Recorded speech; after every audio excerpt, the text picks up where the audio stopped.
Chromosomes. Little strands of nucleic acids and proteins are the fundamental genetic instructions that tell us who we are at birth. Most people are born with 46 chromosomes, but each year in the United States, about 6,000 people are born with an extra chromosome, making them a person with Down syndrome. If you've ever encountered someone with Down syndrome, you know that they are some of the kindest, most joyful people you will ever meet. They truly have something extra. My name is Lisa Nichols, and I have spent the last 24 years as both the CEO of Technology Partners and as the mother to Allie. Allie has something extra in every sense of the word. I have been blessed to be by her side as she impacts everyone she meets. Through these two important roles as CEO and mother to Allie, I have witnessed countless life lessons that have fundamentally changed the way I look at the world. While you may not have an extra chromosome, every leader has something extra that defines who you are. Join me as I explore the something extra in leaders from all walks of life and discover how that difference in each of them has made a difference in their companies, their families, their communities, and in themselves.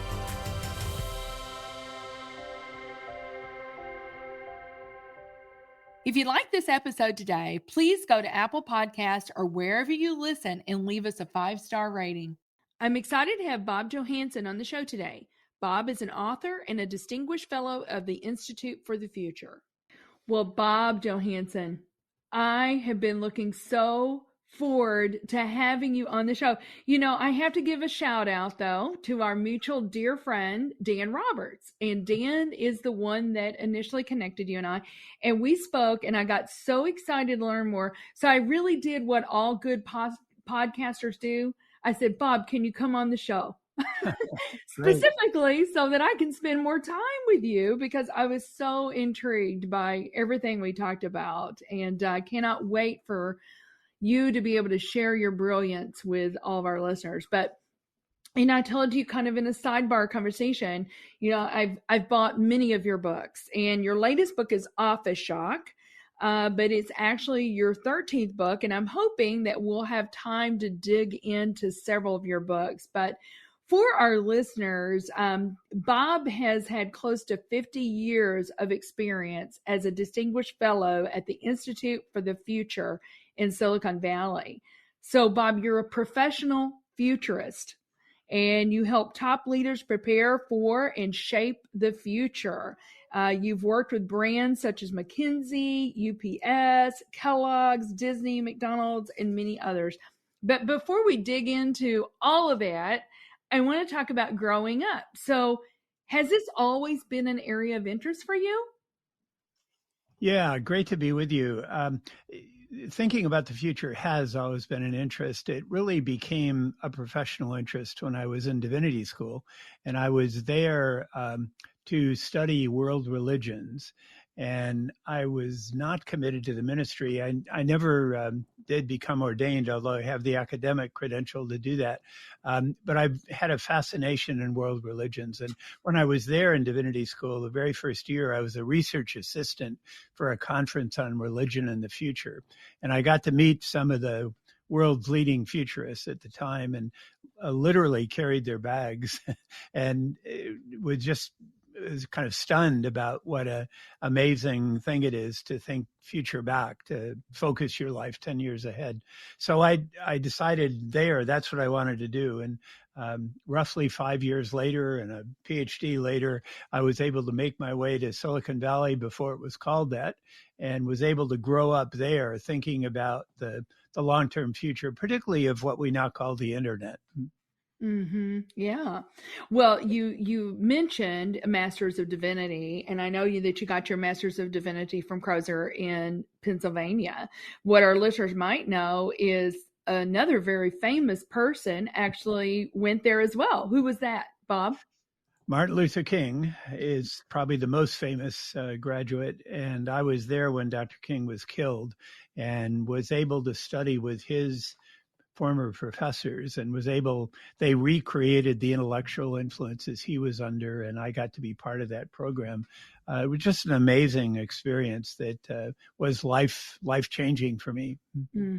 Yeah, very good. Well, I mentioned at the beginning that that you've been with the Institute for the Future in Silicon Valley, and our listeners may not know about the Institute for the Future. It was founded in 1968, supported initially, I believe, by the Ford Foundation. But I love this. In the founding articles of incorporation, this statement is there, and I love this statement. It is imperative that society acquire the necessary tools, methods, and research capabilities to identify and cope with the socioeconomic questions before they become tomorrow's problems. And Yeah. I love that. So tell our listeners a little bit more about that institute. Sure. So we're an independent nonprofit. We were a spinoff of RAND and Stanford Research Institute, as it was then called. It's called SRI International now. But it was a founding group of visionary leaders, including Alvin Toffler, the guy who wrote the book Future Shock. And the whole idea was to focus on the future, to develop methods for understanding the future, and to teach people how to think systematically about the future. And we're now the longest running futures think tank in the world.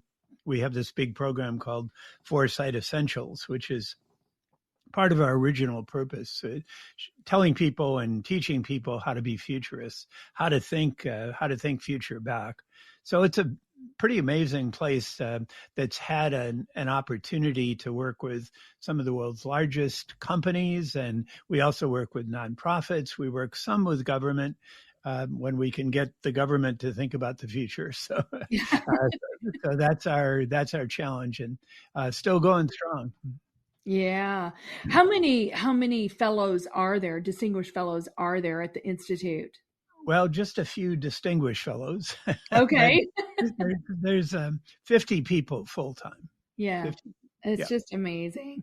I love this. This is something else that I read about the Institute, asking what if. I love that. What if allows us to transcend the limits of short-term thinking to change a course before it is too late. Exactly. So what if is basic to our methodologies, and we're methodologically agnostic. So we'll use any serious method to think systematically about the future. One of our founders, Olaf Helmer, invented the Delphi technique. Another one of our founders, Ted Gordon, invented cross-impact matrix analysis. So we'll use any serious method, but we're very good at finding the world's best experts on any particular topic, and then aggregating their opinions and creating a base forecast, and then do scenario planning off of that.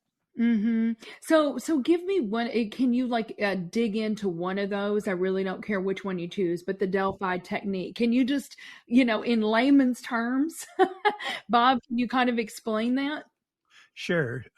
So Delphi was developed right after, and I guess it started during World War II, and it was a way to aggregate expert opinion, including opinions across levels of the military. So those original surveys were anonymous to try to get rid of the impact of hierarchy and the constraints of hierarchy.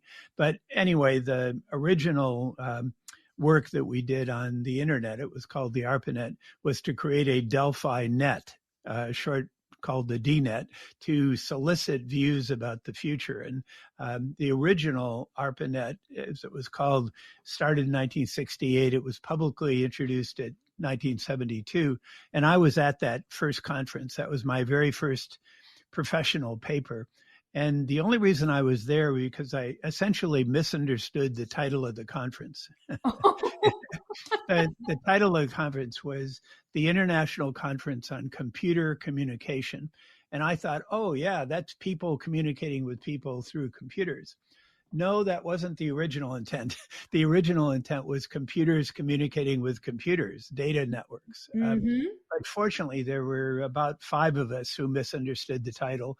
And one of them was the famous Doug Engelbart, who invented the mouse and invented Windows. And he was the chair of the panel. I was this new PhD out of Northwestern there talking about kind of the early Delphi. But as you imagine this evolution, it began with Delphi, then a Delphi net, and then it became really a medium of communication. So the evolution of these methodologies took a long time, and they were amplified by technology. So in that case, as often is the case, you start by studying the future using models from the past. But often those models or those categories from the past aren't very good at anticipating what's coming. And then those things evolve over a period of time. So, what we have now is today's internet. And, this morning I was on a session talking about generative AI, and it was actually at a network of people studying AI and faith. So kind of linking back to my divinity school degree. But anyway, you see now how long these evolutions actually take. The term artificial intelligence was first coined in 1956, before the beginning of the internet, which was 1968. But many people are kind of struck by how fast things are changing. And that is true in a way, but it's also not true in the sense that, things like generative AI, Chat GPT, that's taken since 1956 to be an overnight success. Or today's internet, took from 1968 to be an overnight success. So yes, some things are changing fast, but often there's an underlying shift that takes much longer. So typically we look 10 years ahead and at least 50 years back. So we think in 60-year swaths of time, because almost nothing, Lisa, happens completely on its own. Almost everything was tried and failed earlier. Such a great point. I know. Well, artificial intelligence. So my husband, Greg, and I, co-founded Technology Partners together. We started at McDonnell Douglas, which of course is now Boeing, right out of college.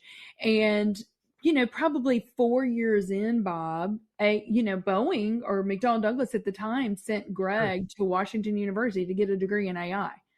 And they were using artificial intelligence in their scheduling systems on the shop floor. And so, sometimes when people talk about AI, I'm like, AI's been around for a while.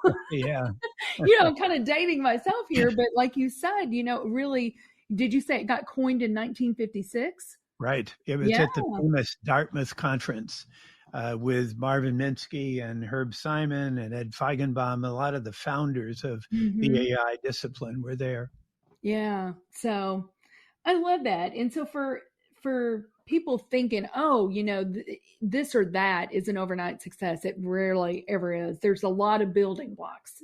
A lot of building blocks that need to be in place, right, before that. So, I want to dig into a few of your books. And I think I have these times right on the timeline, Bob, but if I don't, I apologize. But I think in 2011, you wrote the book, Leaders Make the Future. And I've got that book.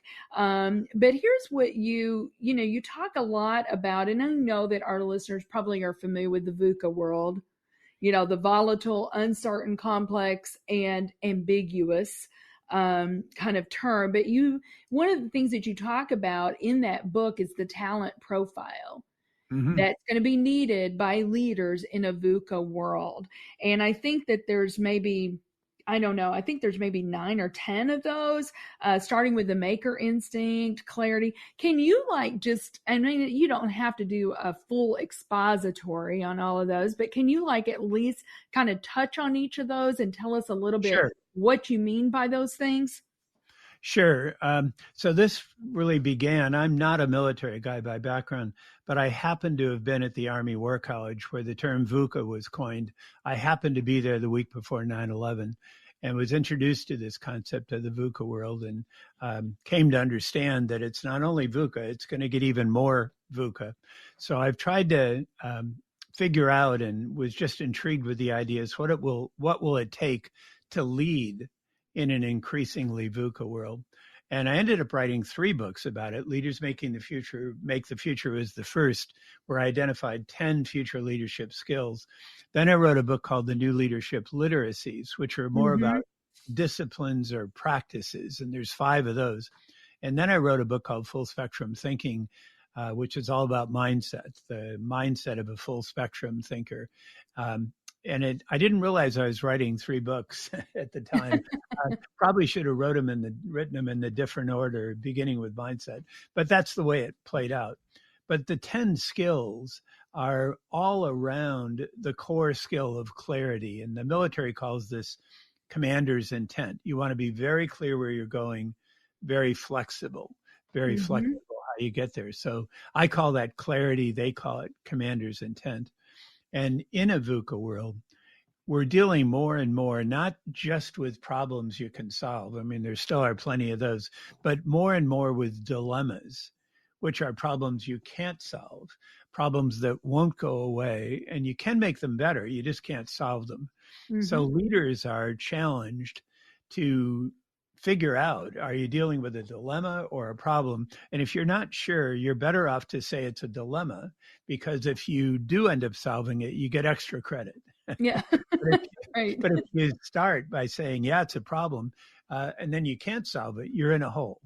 And that's, I think, a reality of our current political environment is we're so polarized, we're so stuck in this noisy now, this yes, no, this kind of black, white, this either you or us or you and me, kind of a separation, a polarized world. We're so stuck in that world. And, I don't talk about politics because I focus 10 years ahead, but I can't help but notice that in this world, many of our politicians are certain, but they're not clear. And yes.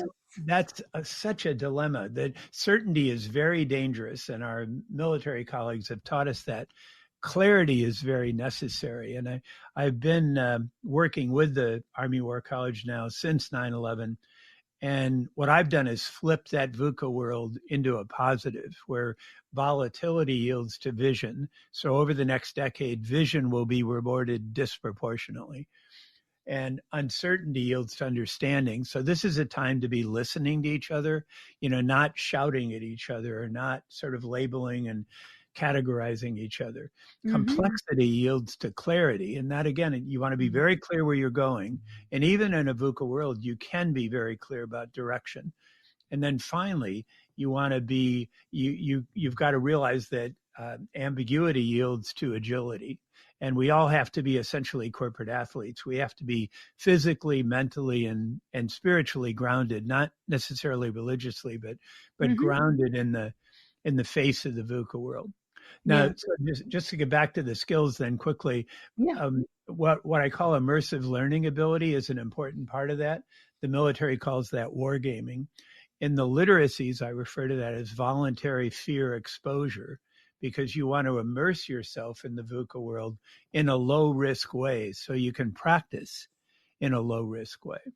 And thinking future back, which is the core literacy, foresight, insight, action, thinking future back from about 10 years ahead, that's a great way to develop your clarity, and then to create a learning environment that allows you to immerse yourself in that world and practice in a low-risk way.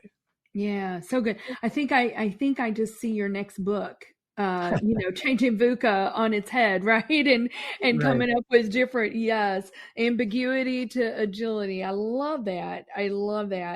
And I actually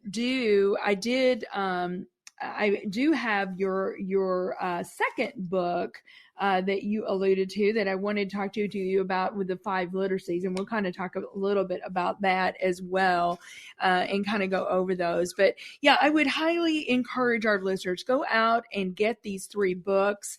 I don't have the last one. So Bob, I need to get that, or maybe you need to sign it for me and send me one. Sure. The mindset, and wow, how important is that, Bob? The mindset, right? It's everything. It's everything.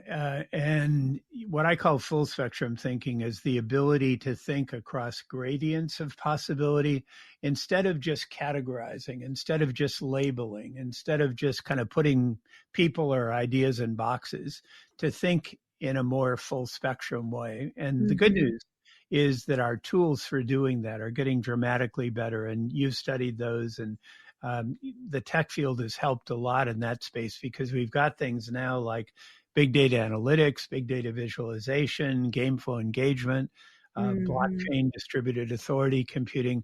We've got new tools to help us think in a full spectrum way.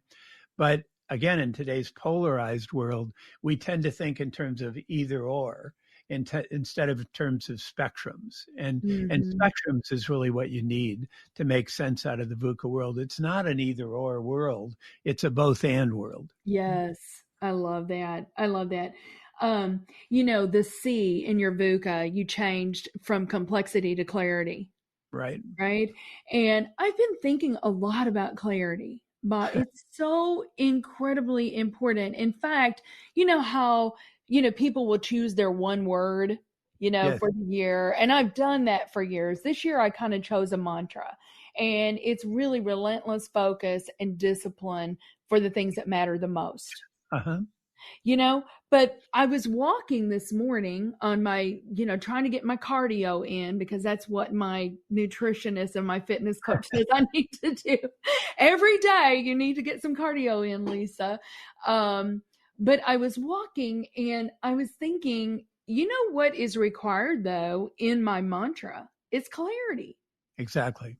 Clarity is what is required, because it's like, how do you know what is most important, those things to focus on, if you really don't have clarity about where you're going and where That's you're right. headed. That's right. So, A mantra is essentially clarity. It's really having mhm, a clear direction, yes, an orientation. And this is not a new concept. It's basic to most of the world religions I've studied. The idea of a navigational star. I mean, it's a mythic concept actually, hmm, and yet it's so difficult. And it's really was interesting to me since I wasn't a military guy. I was assuming that the military still ran under command and control. That's the way the old-fashioned army runs, and that's the way there still are some right. old-fashioned armies around the world that are command and control. That doesn't work in a VUCA world very well at all. But what they call commander's intent or mission command, or my favorite, flexive command, flexive. Mm, So hmm, you're continuously reevaluating who's in the best position to make which decision at what time based on your situation analysis and based on after action reviews. So you're continuously, I call it shape shifting organizations where yes. there still are hierarchies, but they come and they go, but they're all oriented around clarity. They're all oriented around Hmm. clarity. And you have to keep repeating that over and over and over again. And ideally, it's repeated in the form of a story. And it's a compelling story. Hmm. Oh, so good. So good. Well, Bob, we do need to take a quick break, and then we'll be right back on the Something Extra podcast with Bob Johansen. Hey there. In a challenging business climate like this, savvy leaders look to technology to find an edge. This can mean the difference between staying ahead of the curve or playing catch-up. It's time to collaborate with the highly skilled experts at Technology Partners. Our team of technologists draws upon decades of experience for your project, with each bringing a passion for solving problems and a track record of success. How can we help you overcome your biggest technology challenges? Visit technologypartners.net to book a free consultation with one of our leaders. Well, welcome back, everyone, to the Something Extra podcast with Bob Johansen. You are going to just love what we're talking about here, because this man is just amazing. And we've been talking a little bit about one of his books, Leaders Make the Future. But now I want to move into the reciprocity advantage. And Bob wrote this book in 2014. Here's what you say, Bob. You say reciprocity will be the key to business growth in the future. Reciprocity advantage will be a new type of competitive advantage. So, kind of dissect that for me, and what do you mean by that? Yeah, so much of competition is based on the idea of I win, you lose. What's called a zero-sum game.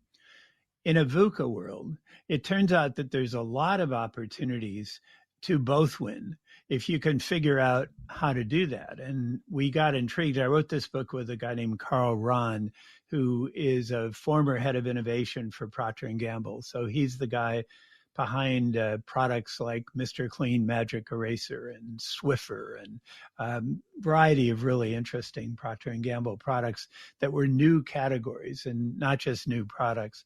And what we found was that there's a rather basic process of finding what you have in common with someone else. And it begins with finding what we called your right of way, which is basically your clarity, Lisa, as we talked about before. What is it that you're really good at, that you have standing in? And then you identify something else, another opportunity that you could only do with somebody else. You could only do. So you look for something that would be your logical next step, but you really need a partner in order to do that.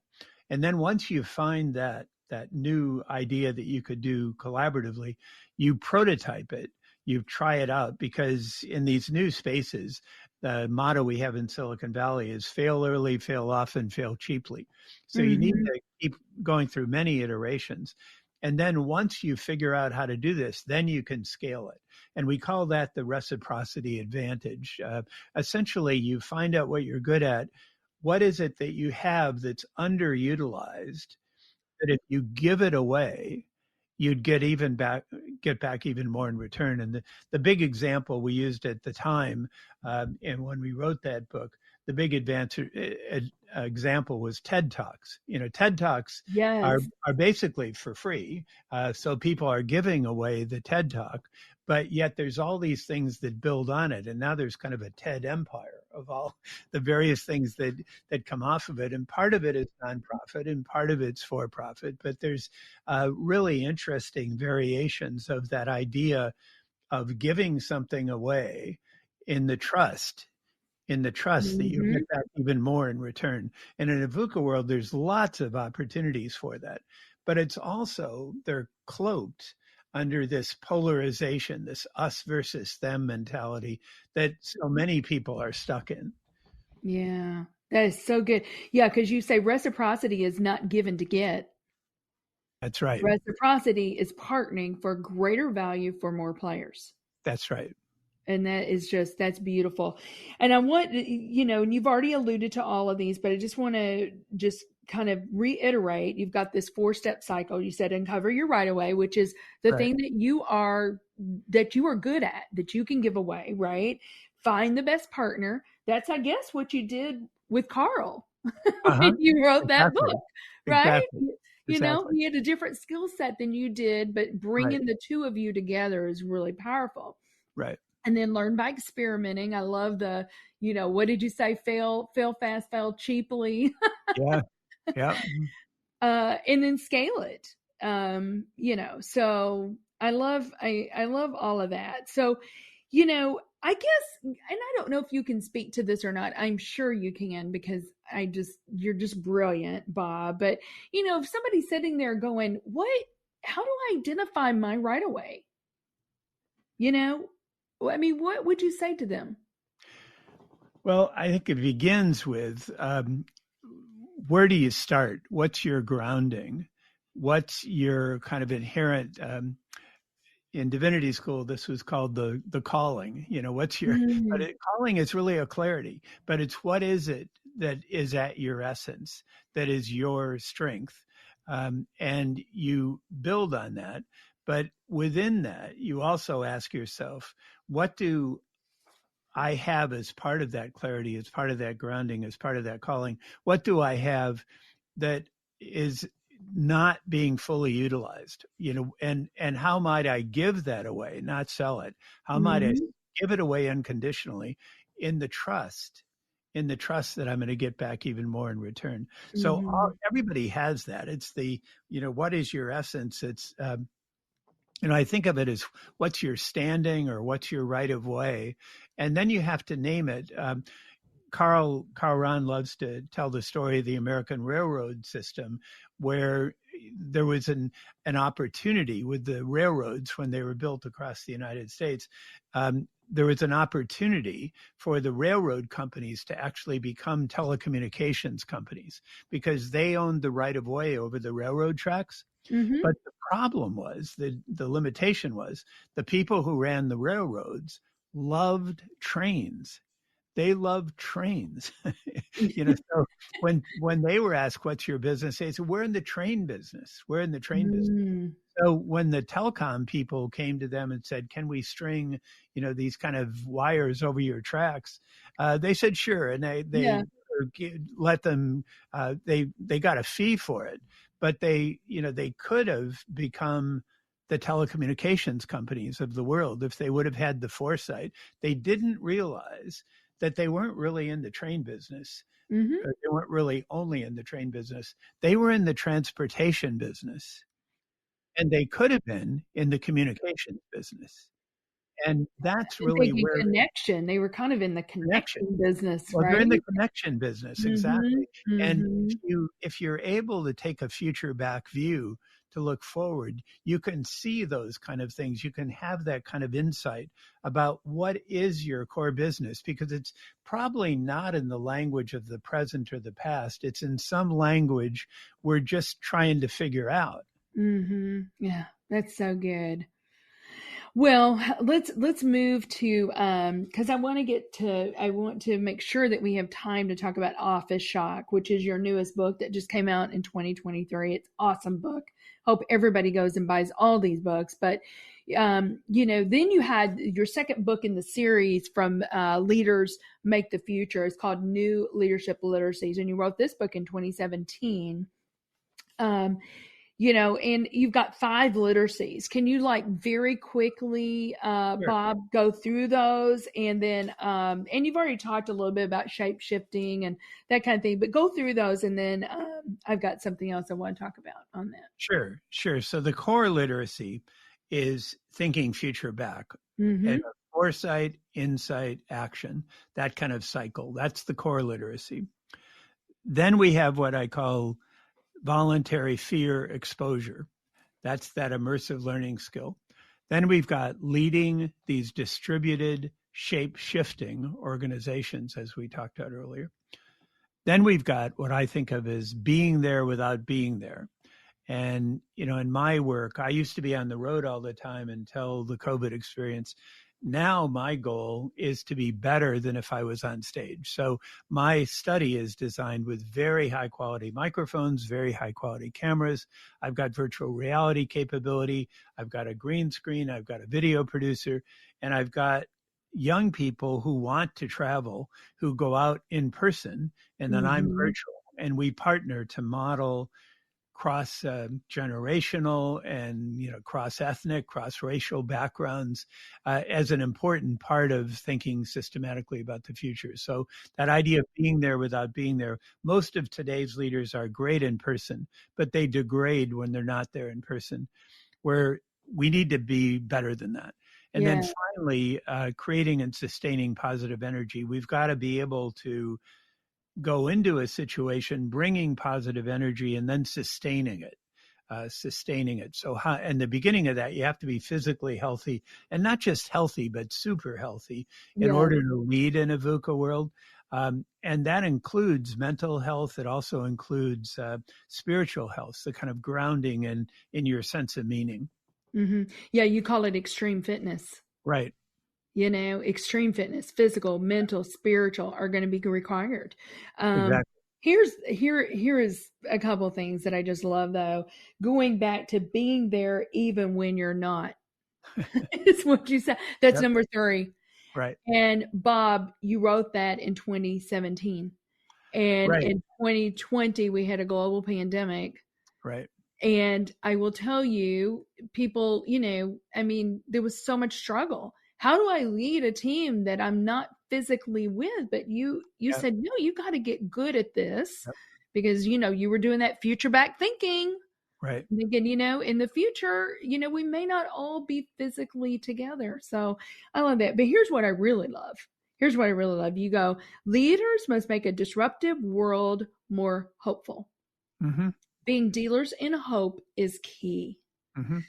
Globally, and this is 2017, globally, a large number of people are going to be lacking in hope and unable to achieve a sense of meaning in their life. They will be very connected through digital media. That hole needs to be filled with positive hope and shared meaning. A world of continuous disruption will be too much for many people to process. Mm-hmm. And many people will be susceptible to simplistic, dangerous calls to action. You wrote that in 2017. That speaks to me because I see that now. What we've been through has been really hard. It's been very hard, Bob. And people, I feel like, we don't have time to get into the quiet quitting and the, great resignation or great repurposing or, lots of different terms out there. But I do think it really made people stop and go, what am I doing and what purpose and what meaning? And leaders have to be dealers in hope. I absolutely love that. Can you expound on that at all? Mm-hmm. Well, it links back to clarity, as we were talking about earlier. Hope is the energy of clarity. It's the kind of driver of clarity. So it's kind of the uncompleted sentence, the uncompleted life. So it's the motivation. It's the leaning forward. And again, this isn't new. If you go back to Viktor Frankl's book, Man's Search for Meaning, he talked about the importance of meaning as kind of drawing us. And what allowed him to survive the awful concentration camp he was in at Auschwitz, what caused him to survive was that sense of hope, that sense of meaning, that sense of what's yet to be accomplished. And I think we all need that. In a VUCA world, that often gets squished and it gets polarized and turned into an us versus them. And that's really unfortunate. And it kind of locks people out of that conversation if they're not part of the core that others perceive. So I think what we need is that energy of hope with clarity of direction, flexibility of execution. That's the way to win in a VUCA world. And it's not just winning in the sense of I win, you lose. It's win in the sense of reciprocity. Yeah. Yeah. I love how you tied all that together. Okay. That's why you are who you are, Bob. So let's talk about Office Shock before we talk about something extra. So Office Shock just came out in 2023.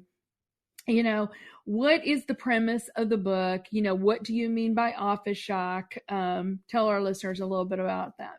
Sure. So office shock is unsettling change. Unsettling change in how, where, when, and even why we work.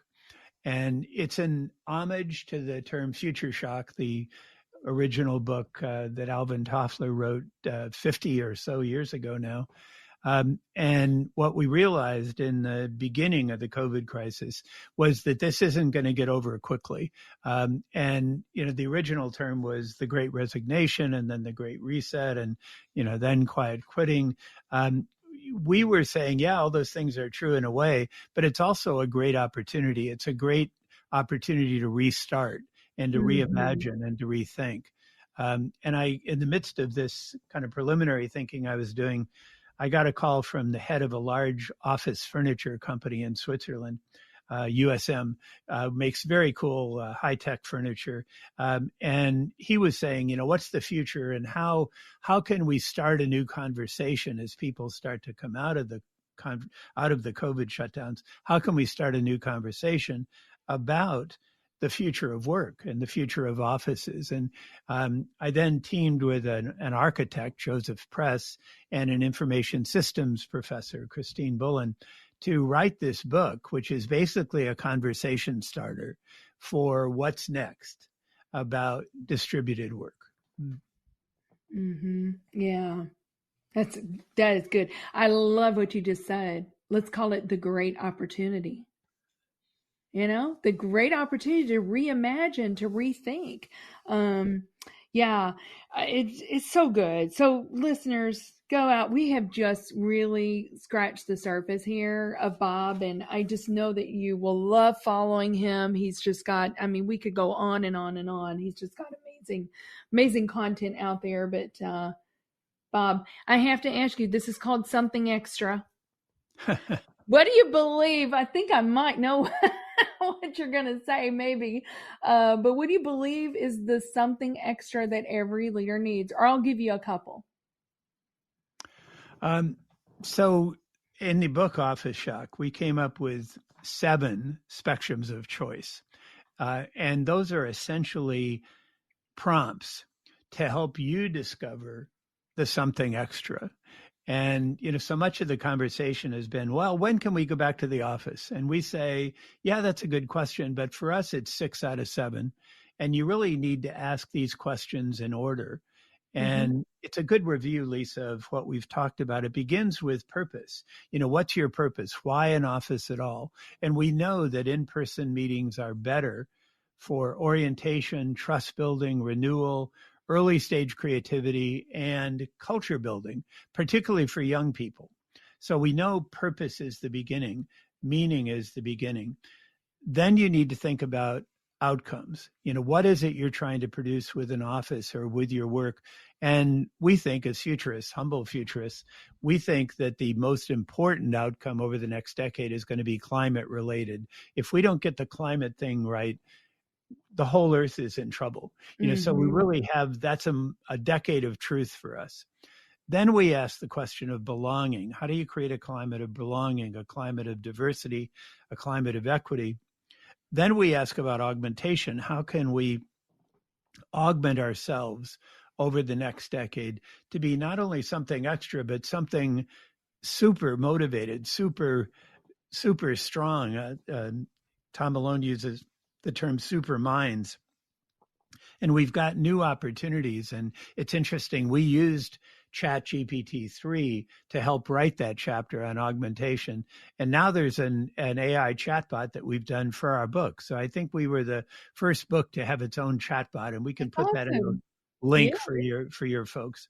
Then we get to the question of place and time. How do you divide your work between in-person offices and what we call the office verse? And then finally, agility. How do you hold it all together? So to me, the something extra comes out of your answers to those 7 spectrums of choice. We use a mixing board metaphor, a music mixing board metaphor. How do you slide the scale on purpose, outcomes, climate, belonging, augmentation, time, place, and agility? How do you slide the scale? And that's where the something extra comes. So good. Well, Bob, I seriously think I could talk to you for hours and hours and hours. I have absolutely loved every minute of this. So thank you so much. I know that our listeners are going to be inspired. They're going to be inspired to learn more from you and, and to adopt future back thinking, hopefully. Thank you. Thank you for listening to today's show. Something Extra with Lisa Nichols is a Technology Partners production. Copyright Technology Partners, Inc. 2019. For show notes or to reach Lisa, visit tpi.co/podcast. Don't forget to leave a review on Apple Podcasts, Google Play, or wherever you listen.